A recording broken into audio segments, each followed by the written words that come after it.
लेखिका आहेत डॉक्टर सुधा कांकरिया यांना मी विनंती करते की त्यांनी मंचावर यावं. डॉक्टर जनार्दन वाघमारे सरांच्या शुभ हस्ते या पुस्तकाचे प्रकाशन होत आहे.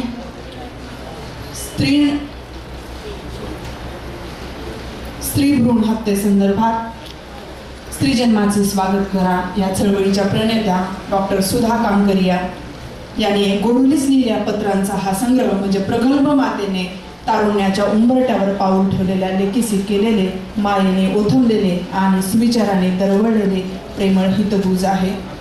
येथे भाबडी भावविवशता नाही, पण उत्कट भावनांचा संयमाने झालेला सुखद आविष्कार आहे. जीवनातील अनुभवातून गवसणारे प्रकाश किरण या पत्रामध्ये विखुरलेले आहेत. हेच त्यांचे वैशिष्ट्य आणि सामर्थ्य आहे. मनसोक्त हितगुज करताना पत्रलेखिका तिच्या मुलीला आयुष्याच्या बिकट वाटचालीत आवश्यक असलेले मोलाचे मार्गदर्शन सहज सुंदरपणे करते. कवी मनाच्या सुधाताईंचा गोडोलेस आमच्या सर्वांच्या हार्दिक हार्दिक शुभेच्छा. अखिल भारतीय साहित्य परिषदेची एक सहयोगी संस्था स्त्री शक्तीच्या सन्मानार्थ सुरू झालेल्या तेजस्विनी संस्थेच्या वतीने देखील अनेक उपक्रम एकत्रित घेतले जातात. मुद्दाम ह्या ठिकाणी स्त्री शक्तीच्या सन्मानार्थ एक विषय आपण त्यांच्यावर या ठिकाणी आता आपल्यासमोर मांडणार आहोत. परिसंवादाचा विषय आहे महिलांवरील वाढत्या अत्याचाराला जबाबदार कोण. या परिसंवादाच्या अध्यक्षा आहेत डॉक्टर सुधा कांकरिया. मी मॅडम डॉक्टर सुधा कांकरिया यांना हे विनंती करतो की कृपया मॅडम आपण मंचावरती यावं. धन्यवाद सर. महिलांवरील वाढत्या अत्याचाराला जबाबदार कोण? खरं म्हणजे हा प्रश्नच अनेक प्रश्न उपस्थित करणार आहे. या प्रश्नातून उत्तर खरं म्हणजे सापडणं सुद्धा खूप अवघड आहे. महिलांवरच्या अत्याचाराला जबाबदार महिला आहेत, पुरुष आहेत. महिला आणि पुरुष हे दोघंही आहेत. समस्त समाज या अत्याचारांना जबाबदार आहे. या अत्याचारांची पार्श्वभूमी जरी आपण लक्षात घेतली तरीही वय वर्ष 1 दिवसाच्या बालिकेपासून ते वय वर्ष 80 वर्षाच्या म्हाताऱ्या वृद्धेपर्यंत महिलेपर्यंत प्रत्येकच स्त्रीला वारंवार तिच्या आयुष्यामध्ये अत्याचाराला सामोरं जावं लागतं. हा अत्याचार कधी थांबेल? समस्त स्त्रीवर्गाचा हा जो टाहो आहे हा टाहो कधी थांबेल? हा खूप मोठा प्रश्न आज सगळ्या समाजासमोर उभा आहे. एक काळ असा होता की स्त्रियांच्या अत्याचाराला काही मर्यादा होत्या. अत्याचार होताच. जेव्हापासून मानवी इतिहास अस्तित्वात आहे तेव्हापासून स्त्रियांवरती अत्याचार होत आलेला आहेच.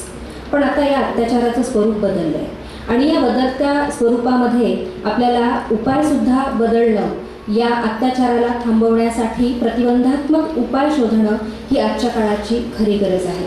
आणि मला वाटतं आजच्या या परिसंवादातून असे काही उपाय निश्चितच आपल्या हाती पुढे येतील. या आशेने मी या परिसंवादाला प्रारंभ करते. आजच्या या परिसंवादाच्या अध्यक्ष डॉक्टर सुधा कांकरिया. खरं म्हणजे त्यांचा परिचय करून देण्याची फारशी गरज या सभागृहाला आहे असं मला वाटत नाही.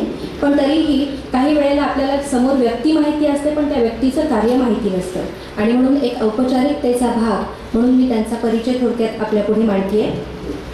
सुधाताई गेल्या 27 वर्षांपासून समाजकार्यात अग्रेसर आहेत. प्रत्येक क्षेत्रात त्यांचं कार्य हे अत्यंत उल्लेखनीय राहिलेलं आहे. राष्ट्रीय आंतरराष्ट्रीय स्तरावरती त्यांचं कार्य गौरविलं गेलेलं आहे. स्त्री जन्माचे स्वागत करा, बेटी बचाव या राष्ट्रीय चळवळीच्या प्रणेत्या. अनेक कार्यशाळांमधून समाजातील अनेक घटकांना प्रशिक्षण तर त्यांनी दिलंच आहे. त्याचबरोबर समाजमन घडवण्यासाठी अनेक लोकशिक्षण आणि समाज प्रबोधनपर कार्य त्यांनी यशस्वीपणे पार पाडलेलं आहे.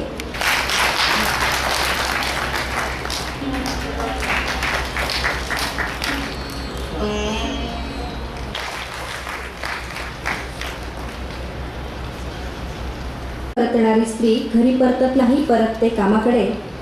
घायकुत्या पावलांनी जेव्हा ती कापत असते वेगानं रस्ता, घायकुत्या पावलांनी जेव्हा ती कापत असते वेगानं रस्ता, तिच्या मनात वाजत असतात स्वयंपाकघरातील भांड्यांचे आवाज, रांगत असतात नजरेसमोर चेहरे, भुकेल्या आशेने खिडकी उंबरठ्याजवळ उभ्या असणाऱ्या लेकरांचे. काम आणि कामाच्या दरम्यान वेगानं येरझाऱ्या घालणाऱ्या स्त्रीला क्षणभराचीही फुरसत नसते. काम आणि कामाच्या दरम्यान वेगानं येरझाऱ्या घालणाऱ्या स्त्रीला क्षणभराचीही फुरसत नसते की थोडं थांबावं आणि विचारावं आपल्या एखाद्या सहकार्याला अजून किती लांबचा पल्ला गाठायचा आहे म्हणून. हा कोणत्या देवतेचा शाप आहे? हा कोणत्या देवतेचा शाप आहे? कोणत्या जन्माचं हे पाप आहे की तिला धड झोपसुद्धा मिळू शकत नाही. अनेक शतकांपासून ती जागीच आहे. अनेक शतकांपासून ती जागीच आहे. काम आणि कामाच्या दरम्यान भटकत राहण्याचा अभिशाप भोगत आहे. कामावरून परतणारी स्त्री कामावर जाणाऱ्या स्त्रीपेक्षा फक्त या अर्थाने वेगळी असते की मुक्कामाकडे जाण्याची तिची दिशाच फक्त बदललेली असते. आणि या दिशा बदललेल्या स्त्रीच्या तिच्यावर होणाऱ्या अत्याचारांच्याही दिशा बदललेल्या आहेत. भारतीय नवोदित मराठी साहित्य संमेलन आणि या संमेलनाचे सन्माननीय आयोजक श्री माननीय शरदजी गोरे साहेब, माननीय राजकुमार काळभोर साहेब, सन्माननीय दशरथ यादव साहेब, आदरणीय सतीश मडके साहेब, आदरणीय ज्ञानेश्वर पतंगे साहेब, या संमेलनाचे संमेलनाध्यक्ष आदरणीय माननीय भास्कर चंदनशील साहेब, निमंत्रक असणारे आदरणीय माननीय विकास पाटील साहेब, आज व्यासपीठावर उपस्थित असणाऱ्या माझ्या सर्व सख्या, सोयऱ्या, मैत्रिणी, सखी आणि माझ्या समोर उपस्थित असणारे सर्व माझ्या बंधू आणि भगिनींनो, सर्वप्रथम मी साहित्य संमेलन ज्यांनी आयोजन केलं त्या सर्व आयोजकांचं मनपूर्वक हार्दिक अभिनंदन करते की त्यांनी या विचारपीठामध्ये एक मूलभूत असं विचार मंथन व्हावं म्हणून आजचा अत्यंत ज्वलंत असा प्रश्न, मूलभूत असं संकट जे आपल्या समाजावर आलेलं आहे त्याविषयी विचार मंथन करण्यासाठी आम्हा सर्व भगिनींना निमंत्रित केलेलं आहे. विषय आहे महिलांवरील वाढत्या अत्याचाराला जबाबदार कोण? प्रश्नचिन्ह. महिलांवरील वाढत्या अत्याचाराला जबाबदार कोण? प्रश्नचिन्ह. केवळ जबाबदार कोण हे आपल्याला शोधायचं नाहीये, तर त्याविषयीचं विचार मंथन करून त्याचं उत्तर सुद्धा आपल्याला इथे द्यायचं आहे. त्याच्या उपाययोजना सुद्धा आपल्याला करणं आवश्यक आहे. आणि तो या विचार मंथनातून जो एक विचार निर्माण होईल त्या विचाराची अंमलबजावणी समाजाच्या प्रत्येक घटकासमवेत एकमेकांच्या सहकार्याने करणं आवश्यक आहे. या विचारपीठावर ज्या मान्यवरांनी आपले विचार व्यक्त केलेले आहेत त्याविषयी मी थोडंसं बोलते आणि नंतर माझं मनोगत इथे व्यक्त करते. आदरणीय डॉक्टर प्रीती पोहेकर यांनी अत्यंत सुंदरचं सूत्रसंचलन केलं आणि स्त्री वर्गाचा हा टाहो आहे आणि या टाहोचं आपण निराकरण केलं पाहिजे असं अजुजीने मांडलं. प्रियदर्शनी हिंगेताई आहेत, छोट्या आहेत पण अनुभवाने मोठ्या आहेत. सेक्स एज्युकेशनचं महत्त्व त्यांनी विशद केलं. आदरणीय सुजाताताई गुरव की त्यांच्या जीवनामध्ये आलेल्या अडीअडचणीतून कशा त्या घडत गेल्या आणि त्यांनी म्हटलं की स्त्री ही स्त्रीची शत्रू असते असं त्यांनी प्रतिपादन केलं. आदरणीय मोहिनीताई करांडे यांनी शवविच्छेद करणाऱ्या एका आपल्या भगिनींना पुढे आणण्याचं पुण्यकर्म त्यांनी केलेलं आहे आणि त्या म्हणाल्या की सावित्री असते घरोघरी, सावित्री असते घरोघरी पण ज्योतिबाचा शोध जारी, पण ज्योतिबाचा शोध जारी हा मार्मिक विचार त्यांनी मांडलेला आहे. कुसुमताई मोरे यांनी अत्यंत अभ्यासपूर्ण विवेचन केलंय. स्त्रियांचं असलेलं दुय्यम स्थान असेल, मीडियाविषयीचं त्यांचं अनुभव असतील किंवा जागतिकीकरणाचा विषय त्यांनी मांडला. आदरणीय शुभांगी देसाई ताई या स्वतः कौटुंबिक सल्ला केंद्र चालवतात आणि त्यांना आलेले अनुभव त्यांनी मार्मिकपणे इथे विशद केलेले आहेत. ॲडव्होकेट किरण चिंते यांनी असं म्हटलं की केवळ कायद्याने हा प्रश्न सुटणारा नाहीये, तर हा प्रश्न सोडवण्यासाठी तुम्ही आम्ही सर्वांनी एकत्र येणं आवश्यक आहे. आणि नयनते राजमाने यांनी म्हटलंय की एकमेकांकडे बोट दाखवू नका, एकमेकांकडे बोट दाखवू नका, तर संघटित प्रयत्न करा. अशा सर्व माझ्या सहकारी भगिनींनी अत्यंत उत्तम असे विचार इथे मांडलेले आहेत. स्त्रियांवरील वाढत्या अत्याचाराला जबाबदार कोण, याचा खूप खोलवर जाऊन विचार केला तर त्याचं उत्तर असं सापडतं की स्त्री पुरुष विषमतेचा बीज, स्त्री पुरुष विषमतेचं बी या समाज भूमीवर शेकडो वर्षापासून पेरलेलं आहे आणि आता पेरलं ते उगवलेलं आहे.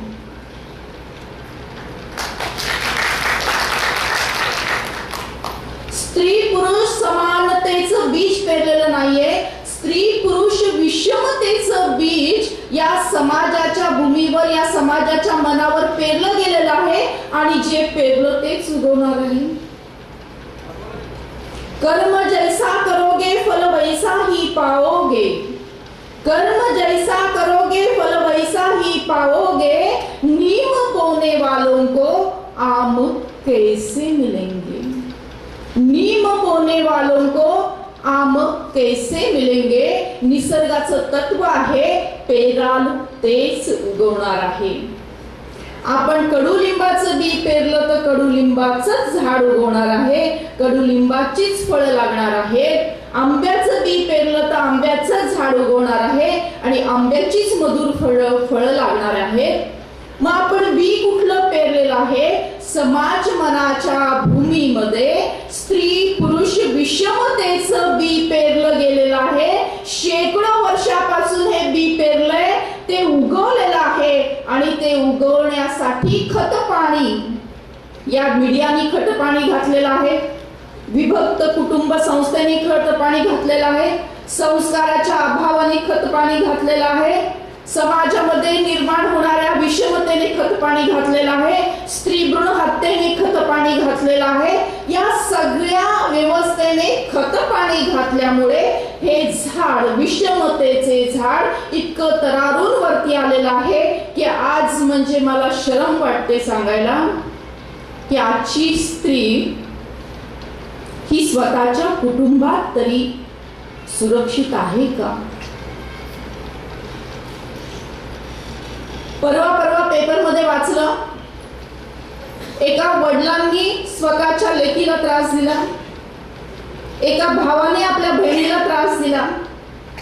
म्हणजे ही विकृती ही इथपर्यंत येऊन पोहोचलेली आहे की कुटुंबाचं उंबरठा सुद्धा, कुटुंबाच्या उंबरठ्याची मर्यादा सुद्धा इथे पाळली जात नाहीये. मग हा प्रश्न केवळ महिलांचा आहे का, हा प्रश्न केवळ पुरुषांचा आहे का, हा प्रश्न केवळ महिलांचा नाही, हा प्रश्न केवळ पुरुषांचा नाही, तर हा प्रश्न एकूण समाजाचा प्रश्न आहे, समाज व्यवस्थेचा प्रश्न आहे. ही लढाई स्त्री विरुद्ध पुरुषांची लढाई आहे का, ही लढाई पुरुषांविरुद्ध स्त्रियांची लढाई आहे का, नाही. ही लढाई विकृती विरुद्ध संस्कृतीची लढाई आहे आणि ही लढाई लढण्यासाठी तुम्ही आणि आम्ही सगळ्या स्त्रियांनी आणि सगळ्या पुरुषांनी एकत्र आलं पाहिजे आणि सावित्री आणि ज्योतिरावांसारखं काम करून दाखवलं पाहिजे. मी नेहमी म्हणत आलेली आहे की निसर्गाने या जगाच्या पाठीवर दोन शक्ती निर्माण केलेल्या आहेत. एक शक्ती स्त्रियांची शक्ती असेल तर एक शक्ती पुरुषांची शक्ती आहे आणि निसर्गाने कुठलाही भेदभाव न करता दोघांनाही वेगवेगळी अशी शक्ती स्थळं बहाल केलेली आहे. स्त्रीकडे आहे मातृशक्तीचा आविष्कार निर्माण करण्याची क्षमता, तर पुरुषांकडे आहे पुरुषार्थ पराक्रम. आणि या दोन्ही शक्ती एकमेकांना पूरक शक्ती आहेत. या दोन्ही शक्ती एकमेकांशिवाय अधुऱ्या अशा शक्ती आहेत. तर जीवनाला पूर्णत्व प्राप्त होतं केव्हा, जेव्हा स्त्री आणि पुरुष एकमेकांसोबत गुण्या गोविंदाने नांदतात तेव्हा. मग ही लढाई स्त्रियांविरुद्ध पुरुषांची नाहीये, ही लढाई पुरुषांविरुद्ध स्त्रियांची नाहीये, तर ही लढाई विकृती विरुद्ध संस्कृतीची लढाई आहे. आणि या संस्कृतीचा बोध धरून आपल्याला संपूर्ण मुळासकट हा प्रश्न आपल्याला काढून टाकायचा आहे. जे बी पेरलेलं आहे, हे विषमतेचे जे बी आहे, त्यामुळे ते उगवणारच आहे. ते उगवल्यानंतर जेव्हा ते कोवळं असतं ना, तेव्हाच त्याची छाटणी करण्याची आवश्यकता आहे. जेव्हा हे कोवळं रोपटं उमलतं तेव्हाच त्याची छाटणी करावी लागेल आणि परत त्याला जे खतपाणी घालणारा मीडिया आहे, खतपाणी घालणारा संस्काराची पोकळी आहे, खतपाणी घालणाऱ्या या सगळ्या अनेक प्रकारच्या अत्याचाराचं वातावरण आहे, हे खतपाणी घालण्याचं वातावरण पूर्णतः बंद करणं आवश्यक आहे. आणि त्या जागी समतेचं बीज आपल्याला पेरलं पाहिजे, हे त्याचं उत्तर आहे. स्त्री पुरुष समतेचं बीजारोपण समाजाच्या भूमीमध्ये करणं, समाज मनामध्ये करणं, हे त्याचं उत्तर आहे. हीच त्याची उपाययोजना आहे. आणि त्यासाठी कुटुंब संस्था बळकट असणं आवश्यक आहे. कुटुंब संस्था या संस्कृतीचा पाया आहे आणि तो पाया आपल्याला अत्यंत भक्कम करण्याची आवश्यकता आहे. मध्यंतरी मी युरोपला गेले होते. तिथे युनिव्हर्सिटी ऑफ माउंटन्सने एक परिसंवाद आयोजित केला होता आणि त्याचं उद्घाटन माझ्या हस्ते झालं. जेव्हा मी माझी भूमिका मांडली, भारताविषयीचं जे माझा अभ्यास पुनर्विवेचन जेव्हा मी केलं, तेव्हा माझ्या समोर सोनोग्राफी केली जाते. पोटामध्ये बाळ मुलगा आहे का मुलगी पाहिलं जातं. मुलगी असेल तर तिला काढून टाकलं जातं. मुलगा असेल तर त्याचं स्वागत केलं जातं, पेढे वाटले जातात, वंशाचा दिवा आहे असं समजलं जातं. स्त्री भ्रूण हत्येच्या या विषयावर स्त्री जन्माचे स्वागत करा ही चळवळ घेऊन गेली 27 वर्ष मी काम करते. आणि एकंदरीत आकडेवारीचा आपण विचार केला तर मागच्या 30 वर्षामध्ये, केवळ 30 वर्षामध्ये 1.5 कोटी चिमुकल्या या गर्भावस्थेत मारल्या गेलेल्या आहेत. ही जी चिमुकली आहे, जी आईच्या पोटात आहे, जी आईच्या उदरात आहे, ती आपल्या आईला म्हणते की आई, तुझं बाबांचं, आजींचं, आजोबांचं बोलणं काल रात्री ऐकलं मी आई. तुम्ही सगळ्यांनी मिळून ठरवलंय ना की उद्या मला डॉक्टर काकांकडे घेऊन जायचंय. नको काय नको असं करू नको ग, मला मारू नको ग, मला डॉक्टर काकांची खूप खूप भीती वाटते का आई. ते डॉक्टर काका मोठे मोठे शस्त्र घेतील ग, माझ्या डोक्याचे चिंध्या चिंध्या करून टाकतील ग, एवढीशी नाजूकशी कोमलशी माझे हातपाय आई तोडून टाकतील ग, आणि रक्तबंबाळ झालेला माझा हात हे आई उकड्यावर फेकून देतील, कुत्रे झडप घालतील, तोंडात पकडतील, गल्लीभर फिरवतील ग आई. माझ्या शरीरातलं ठिपकणारं ते रक्त आई तू पाहू शकशील. माझ्या शरीराची झालेली विटंबना आई तुला सहन होईल. नाही आई नाही, तू हे सहन करू शकणार नाही ग आई. मला मारू नको ग, असं करू नको ग, मला तुझ्या मांडीवर खेळायचं आहे, आजी आजोबांच्या गोष्टी ऐकायचे, तुझं बोट पकडायचे, बाबांचं बोट पकडायचे, शाळेमध्ये जायचे, तुझ्या म्हातारपणाची काठी व्हायचे, आजी आजोबांची सेवा करायची ग आई. मला आई तुला असं वाटत नाही का ग की सावित्रीबाई फुलेंचा अंश माझ्यामध्ये असेल. आई तुला असं वाटत नाही का ग की मातृशक्तीचा आविष्कार सांगणारे जिजा माता माझ्या रूपाने येतील. आई तुला असं वाटत नाही का ग की झाशीच्या राणीची क्रांती करण्याची उमेद माझ्यामध्ये असेल. आई मला हे सगळं करायचंय ग, पण कधी तू मला जन्म दिला तरच ना. वेळ नाही गेली अजून हाक देते मी तुला, वेळ नाही गेली अजून हाक देते मी तुला, खुडू नको कळी आई, खुडू नको कळी आई. देश घडवायचाय मला, देश घडवायचाय मला. म्हणजे विषमता, स्त्री पुरुष विषमतेचं बीज तिच्या जन्मापासून सुरू होतं. तिच्या जन्माला नकार दिला जातो, थोडीशी मोठी होते, खाण्यापिण्यामध्ये भेदभाव झालेला असतो, त्यापेक्षा मोठी होते, वयामध्ये येते, तू 7च्या आत घरात आली पाहिजे, तू असे कपडे घातले पाहिजे, तू तसे कपडे घातले पाहिजे, तू यांच्याकडे जास्त पाहू नको, यांच्याशी तू जास्त बोलू नको, तू मोबाईलवर कोणाशी बोलतेस, असे तिच्यावर बंधनं घातले जातात. नैतिकतेची चौकट दोघांना सारखी हवी. नैतिकतेची चौकट दोघांना सारखी हवी. हिने असे कपडे घातले, त्याने सुद्धा नीटनेटके कपडे घातले पाहिजेत. ती 7च्या आत घरात आली, त्यालाही सांगितलं पाहिजे, बाबा 7 नंतर तुला कोणी मुलगी रस्त्यावर दिसली तर एक भाऊ म्हणून तू तिच्याकडे पाहशील का? भाऊ म्हणून तू तिचं रक्षण करशील का? त्यानंतर आला विवाहाचा प्रश्न. हुंडा हवा. कौटुंबिक अत्याचाराबद्दल आत्ताच ताई बोलल्या. त्यानंतर आणखी मोठी झाली, मुला मुलीचा प्रश्न आला.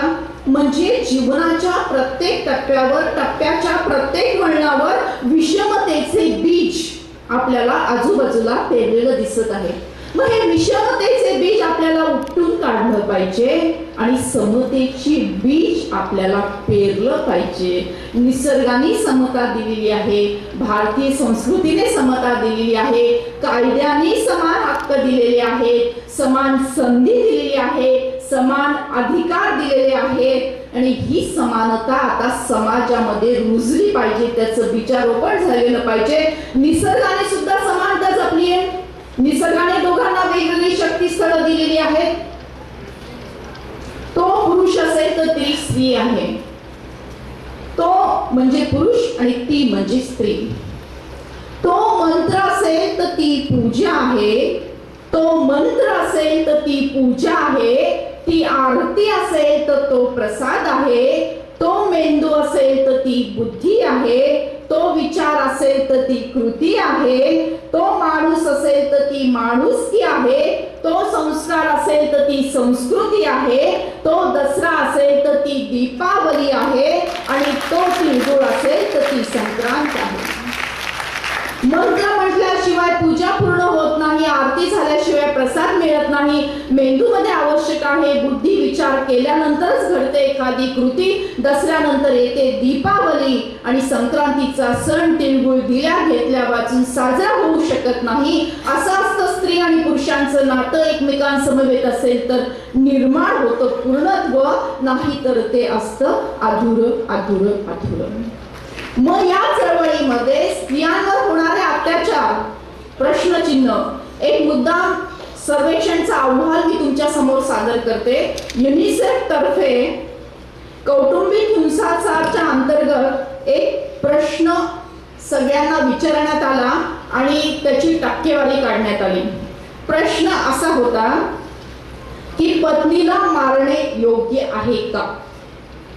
प्रश्न असा होता की पत्नीला मारणे योग्य आहे का? तर 57% पुरुषांनी सांगितलं होय, पत्नीला मारणं योग्य आहे. याच्या पुढे ऐका, स्त्रियांना हाच प्रश्न विचारण्यात आला तर 53% स्त्रियांनी सांगितलं हरकत नाही. म्हणजे स्वतःवर अत्याचार होतं हे तिला समजतच नव्हतं. एका कवीने ही भावना अशी मांडली होती, म्हणजे कवितेचा भावार्थ मी सांगते की एका मुलीचं लग्न होतं, ती सासरी जाते. ती वडिलांना, आई वडिलांना पत्र लिहिते की मी खुशाल आहे, सासरची मंडळी चांगली आहेत, मी आनंदात आहे, माझी काही काळजी करू नका, पण मला खूप काळजी वाटते माझ्या संसाराची. तर मग वडील परत पत्र पाठवतात की तुला बाळा कशाची काळजी वाटते? तू तर म्हणते सगळं सुखी आनंदात आहे आणि सगळं सासर तुझ्याकडे नीट पाहते, तुला कशाची काळजी वाटते?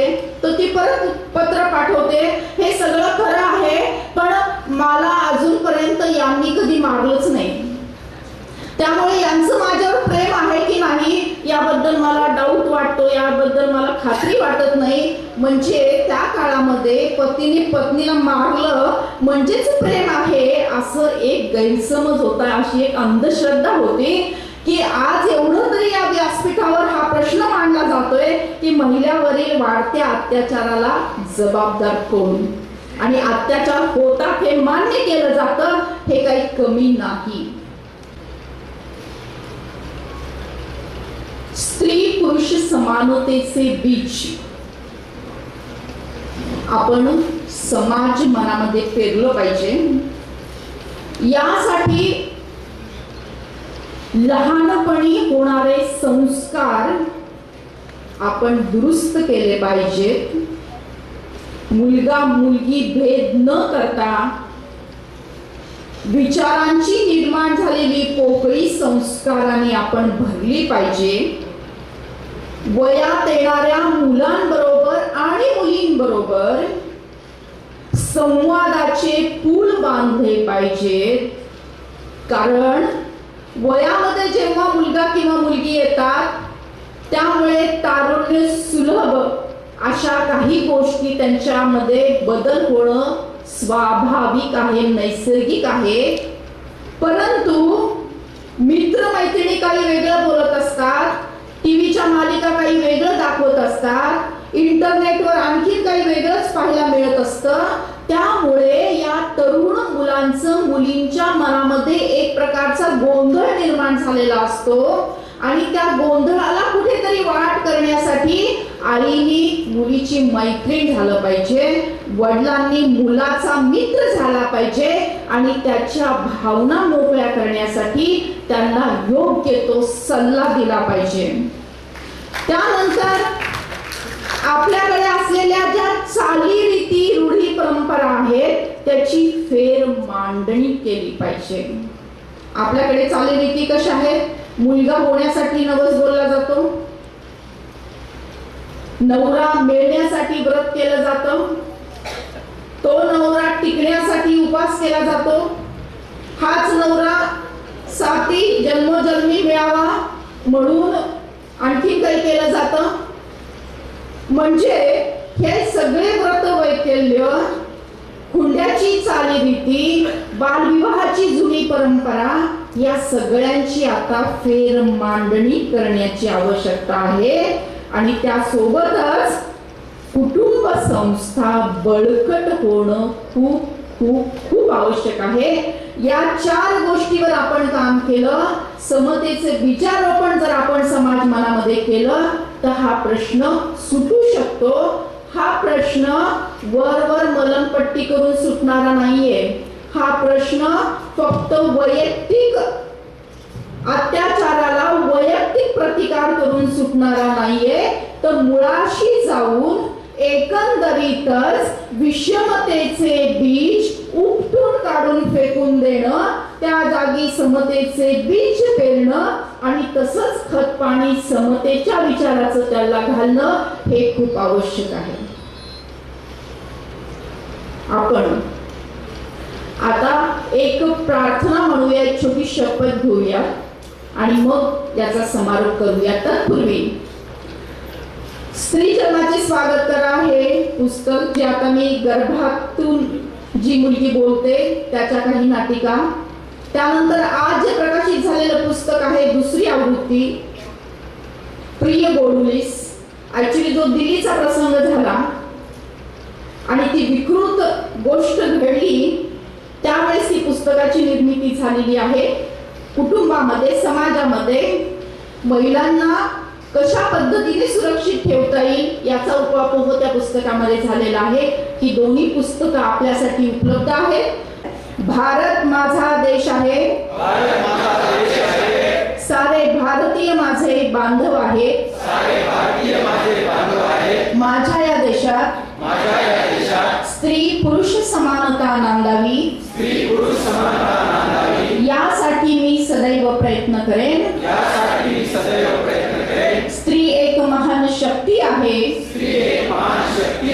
ती अनंत काळची माता आहे. मुलगा वंशाचा दिवा असेल तर मुलगी वंशाची पणती आहे. तिचा आदर सन्मान मनापासून करणे हे माझे कर्तव्य आहे. मी हुंडा घेणार नाही, मी हुंडा देणार नाही, मी स्त्री अत्याचार होऊ देणार नाही, मी स्त्री जन्माचे स्वागत करेन, त्याविषयी जनजागृती करेन, अशी शपथ साक्षीने आम्ही घेत आहोत. हात खाली घ्यायचा आणि भारत मातेचा जय जयकार हात उंच करून उंच आवाजात गायचे. भारत माता की वंदे. ज्या विषयावरती आतापर्यंत एवढं चिंतन झालं त्या विषयानं मलाही भेडसावलं होतं आणि त्यातनं ह्या कवितेची निर्मिती झाली. ती कविता अशी आहे की कशी सांभाळू स्वतःला लांडगे हे नात्यातुणी, की कशी सांभाळू स्वतःला लांडगे हे नात्यातुणी, रक्ताळतो पाय आता चालताना फुलातुणी. की कळीचे ते फुल होता कळू लागली ही नाती, की कळीचे ते फुल होता कळू लागली ही नाती, गंध त्याचा चाखणेला वासनेच्या जाती किती, अस्तित्व का नाकारते जन्मलेल्या काटातुनी, रक्ताळतो पाय आता चालताना फुलातुनी. की कसा सोडू पतंग मी नाही भरोसा दोरीचा, आणि जन्मदाता झाला हे भक्षकाता पोरीचा, वास नाही वाहते का रक्ताच्या या पाटातुनी, रक्ताळतो पाय आता चालताना फुलातुनी. शेताच्या या राखणीला कुंपणाचे सारे वेळे, की शेताच्या या राखणीला कुंपणाचे सारे वेळे, आणि कुंपणाचं शेत खाई सुटेना हे आता पुढे, दाणे इथे दळतात नात्याच्या या जात्यातुनी, रक्ताळतो पाय आता चालताना फुलातुनी. सांभाळणारे विकती पाळणारे कापतात, सांभाळणारे विकती पाळणारे कापतात, आई बहिणीचा देह सखे भाऊ चालतात, जीवनानं कसे घ्यावे कसायाच्या सुरीतुनी, रक्ताळतो पाय आता चालताना फुलातुनी. आणि त्या नाला ग्रंथकारांसाठी हा शेवटच्या चारोळी. की पांडवांची एक पत्नी श्रीकृष्णाच्या त्या हजारो, की पांडवांची एक पत्नी श्रीकृष्णाच्या त्या हजारो, इतिहास हा नारीचा कोणी दिला हो यारो, सीता जाते या अग्नी तर राम सुटे शिक्षेतुनी, रक्ताळतो पाय आता चालताना फुलातुनी.